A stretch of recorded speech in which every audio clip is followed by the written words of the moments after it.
전례 없는 고강도 대북 제재 결의안이 통과가 됐습니다. 그것도 만장일치로. 자, 이제 남은 건 러시아와 중국 등 그동안 좀 뜨뜻미지근한 반응을 보였던 나라들이 얼마나 여기에 동참하느냐에 달려 있을 것 같습니다.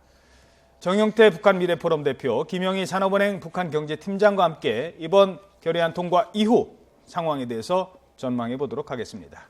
안녕하십니까? 안녕하십니까? 자, 먼저 이번 대북 제재 결의 2270호 중에서 뭐 계속 설명을 해드렸으니까요. 네네. 박사님 보시기에 제일 강력한 거 어떤 게 있을까요?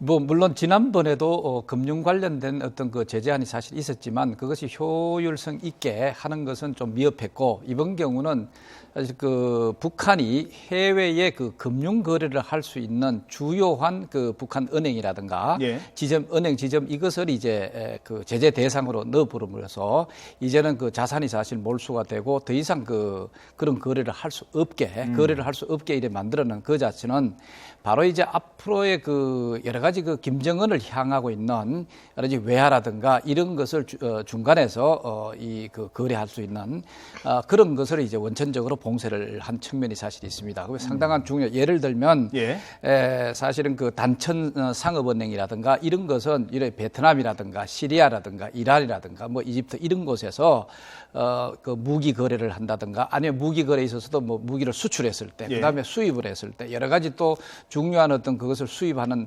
로켓이라든가 핵미사일 관련 부품을 하는데 이것을 이제 거기에서 중간 여러 가지 자금을 세탁을 한다든가 이런 것을 거쳐서 사실은 그 평양 당국으로 전해지는 그런 것을 이제 원천적으로 좀 봉쇄하는, 주로 이제 단천상업은행과 관련된 인사들이 다 제재 대상에 사실 들어가 있습니다. 그렇기 때문에 그게 하나 큰 게 있고, 단천상업은행을 통한 돈줄을 잡은 거요. 그 다음에 이제 주로 이제 이 코미드라 그래가지고 조선광업개발무역회사라 해서 이건 역시도 이제 무기 거래와 관련된 그런 회사죠. 여기에 이제 관련된 인사라든가 이 자체에 또 제재 대상에 들어가는, 그게 사실 있음으로써 이런 그 무기 거래라든가 여러 가지 하는 것을 좀 상당히 그 제한을 하는 그게 이번에 있고요. 무기는 아주 모든 무기가 다 포함이 된 거죠. 작은 무기까지 다. 그렇죠. 이제까지는 이제 무기가 실질적으로 거래되면서 은닉해가지고 이게 거래가 됐거든요. 그런데 그 자체를 이제 원천적으로 봉쇄하는 차원에서 이런 회사들, 관계 회사라든가 은행, 지부 이런 것을 이제 단속했다 이래 볼 수가 있고, 뭐 역시도 가장 지금 효율적으로 실효적으로 영향을 줄 수 있는 것이 역시 광물 자원들 이것을 그 수출하는 것을 이제 원천적으로 봉쇄하는 그런 측면이 이제 북한의 외화 수입 자체에 상당히 그 제한을 가하게 됨으로써 김정은의 그 실질적으로 통치 자금이랄까 이런 데 대해서 그 부정적인 영향을 주는, 타격을 주는 그런 결과를 가져왔다 이렇게 볼 수가 있습니다. 김영희 팀장께서 보시기에는 이번 그 제재안 중에서 북한이 이거는 정말 북한이 빠져나가지 못할 것 같다 이런 건 어떤 게 있을까요? 이작 정영태 박사님께서 말씀을 다 잘해주셔서 우선 지금 이제 제가 저번에 초안하고 지금 세세한 내용을 보니까 정말 북한이 오도 가도 못하게 딱 만들어 놓은 건 사실이더라고요. 알겠습니다. 제재안을 보면 우선 금융 같은 경우는 거래를 일절 다 차단하는 거가 되기 때문에 뭐 북한의 거래가 뭐 경화로 그냥 현금으로 왔다 갔다 하는 것도 있지만 그래도 운행 거래를 하는 것들이 있었기 때문에 운행을 90일 내에 다 철수를 시키고 지점이라든가 이거 다 철수시키고 계좌는 다 동결하고 그다음에 또 계좌 자체도 이제 뭐 제재 대상에 있는 사람들은 다 동결되게 돼 있지 않습니까? 그럼 지금 은행에 들어가 있는 돈도 못 동결돼 있으면 못 뽑으니까 지금 제재 대상에 쭉 리스트가 있는 그런 사람들은 뭐 움직일 수가 없죠. 그러나 차명 계좌라든가 가명으로 들어가 있는 사람은 찾아낼 수는 없겠지만 그리고 또 일부 추적도 하겠죠.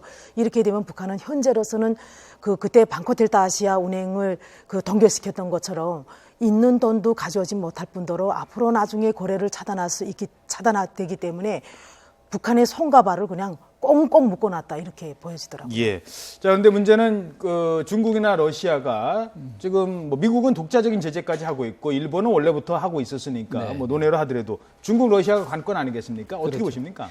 그런데 이제 단기적으로 봤을 때는 뭐 중국이나 러시아 역시 이것을 이행하는데 상당히 그 초점을 둘 겁니다. 그래서 일정한 시점이 그런데 이제 지나면은 서서히 북한의 어떤 그런 변화된 어떤 그것을 나름대로 빌미로 해서 뭐 육자 회담을 제기한다든가 그 육자 회담에서 비핵화와 북한이 주장하고 있는 평화협정 체결 뭐 이런 것을 동시에 내용으로 하면서 뭔가 이 대화 분위기로 이끌어 가려고 하는 그런 모습을 보이지 않겠느냐 이래 뭐 예상은 되지만 그러나 아직 단기간 내에 있어서는 뭐 우리나 마찬가지로 적극적으로 북한의 변화를 소위 진정성 있는 비핵화를 위한 이 변화 태도를 도출해내는데 동참을 하리라 예상이 됩니다. 알겠습니다.